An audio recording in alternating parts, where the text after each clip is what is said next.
तकरबाए रोज़ाना की बुनियाद पर कोई ऐसा वाक़या रूनुमा हो जाता है जो मेरी इस सोच को दुरुस्त साबित करता है कि दुनिया बड़ी जालिम और खुद गरज है, फ़कत चंद ही रिश्तों पर भरोसा किया जा सकता है। अक्टूबर 1999 से 2008 के इब्तिदाई महीनों के दरमियान हमारी अशराफिया के बेतहाशा पैनी खान शुमार होते अफराद तारिक अजीज साहिब से मुलाकात के वसीले ढूंढने को बेचैन रहा करते थे। इतवार के दिन इसका इंतकाल हो गया। मैं बहुत जायज़ वजूहात की बुनियाद पर उनकी तदफीन के मराहिल में शरीक नहीं हो पाया। जो लोग शरीक हुए उनसे गुफ्तगू के बाद अगरचे ये जानकर बहुत दाल के हुआ कि नमाज जनाजा पढ़ने मरहूम के करीब तरीन दोस्त और अजीज ही कब्रिस्तान गए थे। अक्टूबर 1999 से कबल मेरी तारिक अजीज साहब से कभी मुलाकात नहीं हुई थी।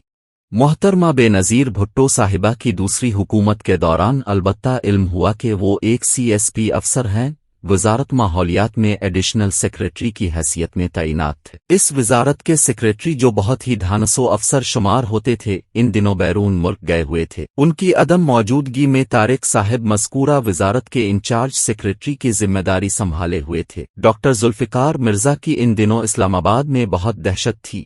वो आसिफ अली जरदारी साहिब के करीब तरीन दोस्त माने जाते थे। उनके हुक्म की फौरी तामील हर सरकारी अफसर अपने लिए वाजिब तसव्वुर करता। तारिक साहिब को भी इस तनाजुर में डॉक्टर जुल्फ़िकार मिर्जा ने एक हुक्म सादिर किया। तारिक साहिब ने आजिज़ाना तामील के बजाय कवायद और ज़वाबित के हवाले देते हुए डॉक्टर साहिब को समझाने की कोशिश की कि वो जो हुक्म सादिर कर रहे हैं इस पर अमल मुमकिन नहीं। तारिक साहिब के इनकार ने डॉक्टर साहिब को मुश्तइल कर दिया, उन्हें संगीन नताइज की तड़ी लगाई। तारिक साहिब मगर टस से मिस न हुए। चौधरी शुजात हुसैन साहिब को मगर उन तड़ियों की खबर मिली तो तरनित इस्लामाबाद आए। तारिक साहिब को मजबूर किया कि वो फौराए सरकार के दिए घर को छोड़कर बच्चों समेत उनके इस्लामाबाद के F सेक्टर में बनाए घर मुंतकिल हो जाए।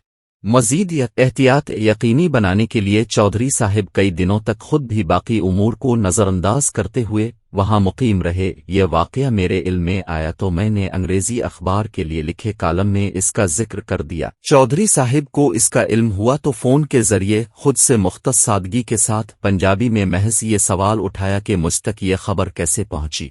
मैंने फक्कड़पिन से टाल दिया। मेरी खबर की ताहम मज़कूरा फ़ोन की बदौलत तस्दीक हो गई। इसके चंद दिन बाद मेरी एक और सीनियर सरकारी अफसर सलमान फारूकी साहिब से भी इत्तेफाकिया मुलाकात हो गई। उन्होंने निहायत नफीस अंदाज में मुझे माइल करना चाहा कि आसिफ अली जरदारी से ज़ाती ताल्लुकात को ज़हन में रखते हुए मुझे उन्हें समझाना चाहिए कि मौसूफ के दोस्त यानी जुल्फ़िकार मिर्जा सरकारी अफसरों को बेनज़ीर हुकूमत से बदज़न कर रहे हैं। मैंने बहुत एहतराम से उनकी गुफ्तगू सुनी। हाकिमों को मशवरे देने की ताहम मुझे आदत नहीं। बाद अज़ा मोहतरमा की दूसरी हुकूमत भी उन्हीं के लगाए सदर फारूक लगारी के हाथों फारिग हो गई और मैं जुल्फ़िकार मिर्जा को भी भूल गया। तवील अरसा गुजर जाने के बाद अक्टूबर 1999 आ गया। इस महीने की 17 तारीख को मुझे सरकारी नंबर से एक फ़ोन आया। इसे उठाया तो दूसरी जानिब से शाइस्ता पंजाबी में मेरा नाम पूछा गया। मैंने बताया तो तारिक साहिब ने अपना तारुफ करवाया और नहायत खुलूस से इस ख्वाहिश का इजहार किया कि हमारी मुलाकात जल्द अज जल्द होनी चाहिए। इक़्तिदार संभालते ही जनरल मुशर्रफ ने तारिक साहिब को अपना अहम तरीन सरकारी मोतमिद तैनात किया था। ज़ात के रिपोर्टर के लिए इनसे शनासाई लाजमी थी। इसी दिन लिहाजा उनके दफ्तर पहुंच गया और हम दोनों के दरमियान 1.5 घुटने तक फैली 1-on-1 मुलाकात हुई। इसके दौरान उन्होंने फ़कत एक फ़ोन वसूल किया जो जनरल मुशर्रफ की जानिब से आया था। मुलाकात का आगाज़ होते ही तारिक साहिब ने मेरी उनके साथ हुए वाक़या की बाबत खबर का जिक्र किया। हकीकी इंकिसारी से ये एतराफ़ भी किया कि वो ज़ाती मुलाकात के ज़रिए मेरा शुक्रिया अदा करना चाहते थे, मगर चौधरी शुजात साहिब ने उन्हें बताया था कि मैं शुक्रिया वसूल करने का आदी नहीं हूँ।